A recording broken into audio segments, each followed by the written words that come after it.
Welcome to the Talent Optimization Podcast, the go-to podcast for CEOs and HR professionals wanting to bridge the gap between the strategy and tactical implementation of talent optimization within their organizations. Through interviews, predictive index, and personal experience, your host, Traci Scherck, helps you discover the facets of talent optimization from both a CEO and HR perspective to truly create the dream team for your organization.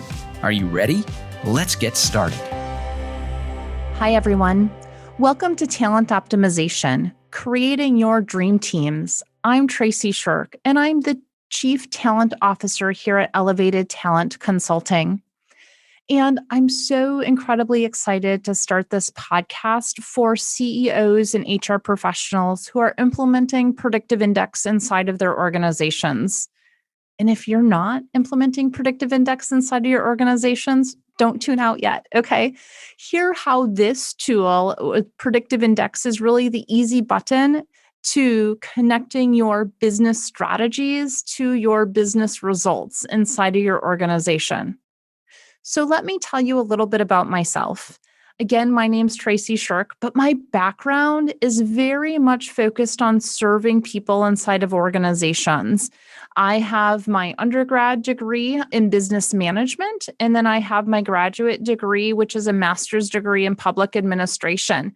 And what I have found throughout my career is that we have to serve so that individuals are engaged in the work that they're doing. And what that means is we have to create an environment for leaders to thrive. And we have to create the container for every individual to be fulfilled in the work that they're doing. I want to stop here for a second and say that when individuals are fulfilled in the work that they're doing, guess what? They're engaged. And we know that engaged individuals are more productive and they're more profitable. And that's in so many different Gallup polls, about 21% more profitable and more productive in the work that they're doing, right? But what we know is that there's 4 key drivers to employee disengagement. That is, individuals are not in a fit for the role that they're in. That's number 1. Number 2 is they don't love their manager. They're not getting along with their manager. Their manager is not leading them the way they need to be led. Number 3 is looking at the team. They're not on a team that they can really make a meaningful difference. What we know is every single one of us wants to know that the work that we do matters. We want to know that when we do meaningful work, we're going to give more to that work, right? And the 4th is the culture. So the 4 key drivers to disengagement, again, are fit to role, manager, team, and organization or culture. So throughout this podcast, we're going to do a deep dive into these 4 drivers of disengagement. So if you have turnover that is a higher number than what you want it to be in your organization, that's costing you money, right? That's costing you profitability. And there's a huge tax, an organizational tax. And that organizational tax is essentially managing people because they're not performing the way that you need them to perform, handling different squabbles between different groups of individuals, right? Those are all things that we can reduce when we implement what we call a talent optimization framework. Really, this is a leadership framework. And what we're doing is we're looking at this and we're saying, we want to ensure that we're going to meet our business goals at the end of the year, at the end of the quarter, whatever that is. How do we meet those business goals? Well, we've got that strategy in place, right? So if you're the HR professional listening to this, or if you're the CEO listening to this, I really want you to think about, what is my business strategy? And what are those results that I want to get at the end of X time period? When we look at it in that context, then we can back into and say, what are all those barriers to us actually reaching those results? And when we dig into that question, what we typically find is that they have to do with people, they have to do with communication. And those are much harder problems to solve than we need to automate our system. We need to put a new system in place. All those things can absolutely solve that to get to our business results. But many times it comes down to people. So let's create a people strategy. Let's create a strategy that allows us to get to those results. So that's what we're going to do today. I'm going to do a brief overview of how we go about doing that so that you can really say, hey, there's some quick hits, some quick things we can do inside of our organization. And then join us weekly as we go through this podcast. And we're going to hear stories from CEOs. We're going to hear stories from those HR professionals. And we're going to tie it together to say, here's some actionable things that you can do, Mr. or Mrs. CEO and Mr. or Mrs. HR professional inside your organization, to really combine together to serve those individuals to get to that profitability and productivity that you need to best serve your end users, whether that's your clients, your board, whatever that is. So, with that being said, as I mentioned before, we use predictive index in our organization. And the reason why is after, 18 years of working in HR, what I understood and learned as a businesswoman is that those tools that we have in our tool belt can short circuit and really get us to the results that we want faster. I am always up for an easy button. I don't know about you, but I love those easy buttons in my life, whether that's, bringing a cleaning lady in at home, or a cleaning person in at home, whether that is using a tool so that we can do it, whether that is automating it. When we have an easy button, we can more quickly get to those end results while honoring the people that are doing the work in a very authentic way. So let's dig in a little bit into what is predictive index and how do we specifically use that in order to get there? And are there ways to do it without PI? Absolutely. But what we're going to focus on here is how we use those items in the talent optimization framework, which is that leadership framework. And so, again, I decided to become a PI practitioner because it was the easy button I was looking for to get to the end results that really mattered to my organization and to my clients. And again, I started this podcast because I was very passionate about serving both the CEOs and the HR professionals. And so often when we're talking to HR professionals, we completely miss what's important to a CEO and vice versa. So we really are looking to bridge that gap. And then those key pieces to the predictive index are, we know that every individual is created perfectly the way that they are, right? Every single one of us has amazing skill sets and has amazing strengths. However, the strengths that we have may not serve every single job. And guess what? They shouldn't, because we need people of all kinds to do the work that needs to be done inside of our organization. However, so often we hire incorrectly. We hire someone into a role, which is the job to be done, and they have no business doing that job based on who they are behaviorally, and do they have the ability to get there and get up to speed quickly enough for us to be profitable and productive inside of our organizations. Because if that individual cannot get up to speed quickly in the time frame that we need, they're going to be what we consider a failure. We don't want to promote individuals into failing propositions, right? We don't want to hire individuals into positions where they're going to fail. Yet we do it all the time. And we can see it by those turnover numbers being 50, 60, 70%. That's crazy. Let's get rid of that. And that's what we're going to do.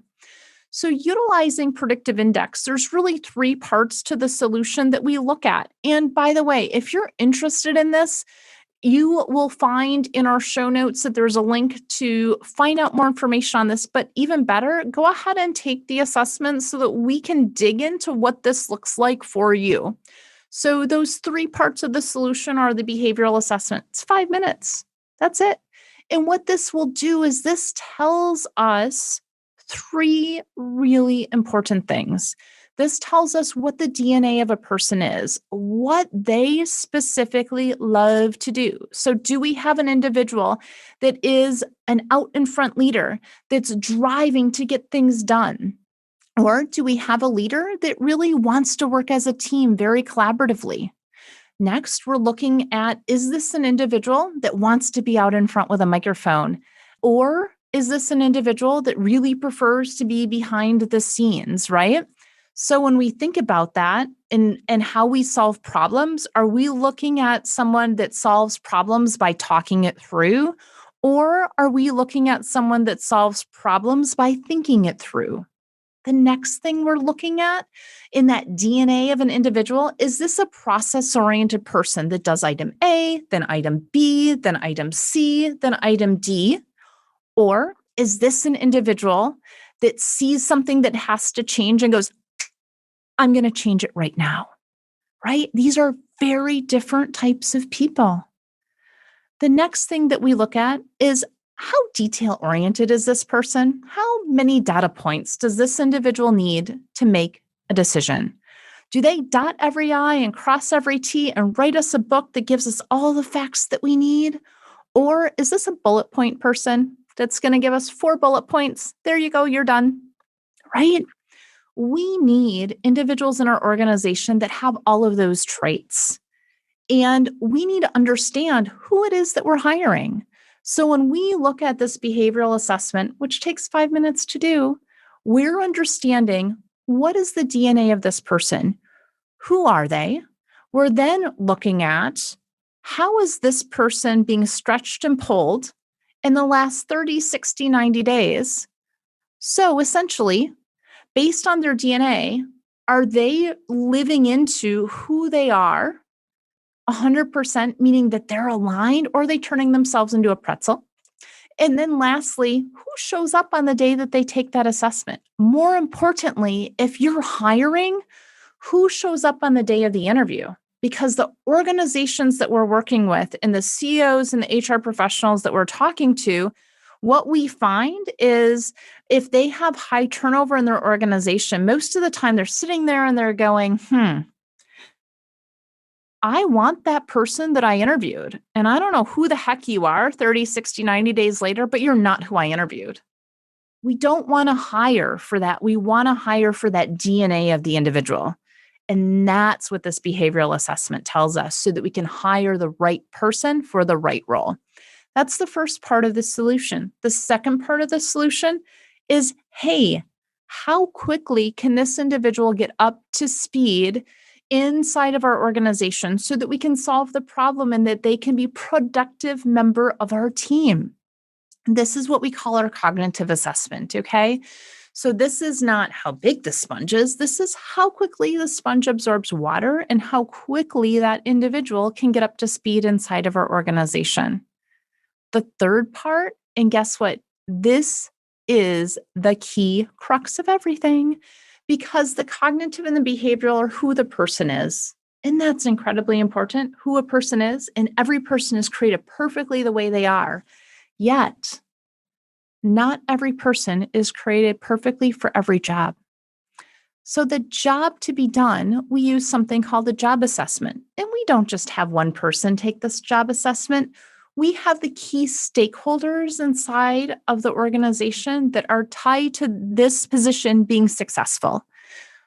Who that is going to be a rock star in the role, somebody who's done the role that's incredibly great at it. That is going to be an individual that is the immediate supervisor for this role. One level above, many times we'll call this a skip level. So this is the individual that is supervising the manager of this position. Then we have an executive over the area, and then we have human resources. The reason why we have these different perspectives is everyone's going to see things a little bit differently. And we want to ensure that before we even interview or hire someone into the organization, we as leadership know exactly what we're looking for. Otherwise, I come into an organization and I'm this brand new hire and I'm so excited and I get into it. And my boss says, hey, Traci, I need you to go do this thing. And HR says, hey, Traci, I need you to go do this. And my director over the area says, hey, Traci, I need you to go do this. All of a sudden, I feel like an octopus being pulled in 8 different directions. And I have no clue what I'm supposed to do in order to be successful. And all of a sudden, success does not feel realistic to me inside of this organization. Guess what happens? I become disengaged. I stop being productive because I'm so confused over what the heck I'm supposed to be doing in this position, because my leadership is not aligned on what this position is supposed to do. And we haven't even gotten into the team yet, okay? So when we look at these things, we need to know and calibrate, what is this job supposed to do? So we have a crystal clear picture that this specific job is supposed to do A, B, C, and D. And we need an individual in this role that is going to be extroverted, that is going to be incredibly process-oriented, and that's going to collaborate on a team. That tells me who I need to go look for. And it also tells me how I need to manage and lead this individual. The other thing this tells me is how that individual is going to align on my team. So to recap, when we're looking at hiring individuals into a role, every individual is created perfectly the way that they are, yet they're not created perfectly for every job. As an organization, we have to be crystal clear on what we're looking for in every job. And not only the tasks, but how those tasks are completed based on the behaviors that are going to make the individual in this job successful, so that we can hire to that specific job profile. And we do that through a job assessment. There's other ways to do it. I just like easy buttons, and I have found PI, Predictive Index, to be that easy button for us. So I hope that gives you a bit of a taste of talent optimization, which is the leadership framework that we're using so that every individual can be fulfilled in the work that they're doing while increasing productivity and profitability inside of organizations.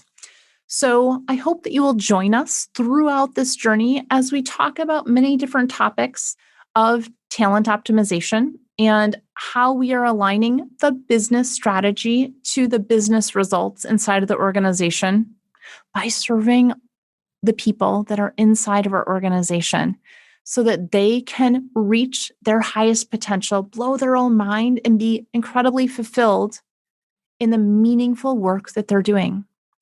So you can find us at elevatedtalentconsulting.com. Please, please, please go ahead and like our podcast and subscribe to it on Apple and whatever podcast platform that you're using. And we hope that you'll join us next time. Thanks so much. Thank you for joining us on this episode of the Talent Optimization Podcast. You'll find more tools and resources for CEOs and HR professionals looking to bridge the strategies versus implementation gap of talent optimization at elevatedtalentconsulting.com. We've also created a free, valuable resource for you to begin bridging the gap called the Talent Optimization Foundation Membership Program. You can access it for free at elevatedtalentconsulting.com/foundation. Be sure to tune in next week for another episode to learn more about talent optimization and creating a dream team for your organization.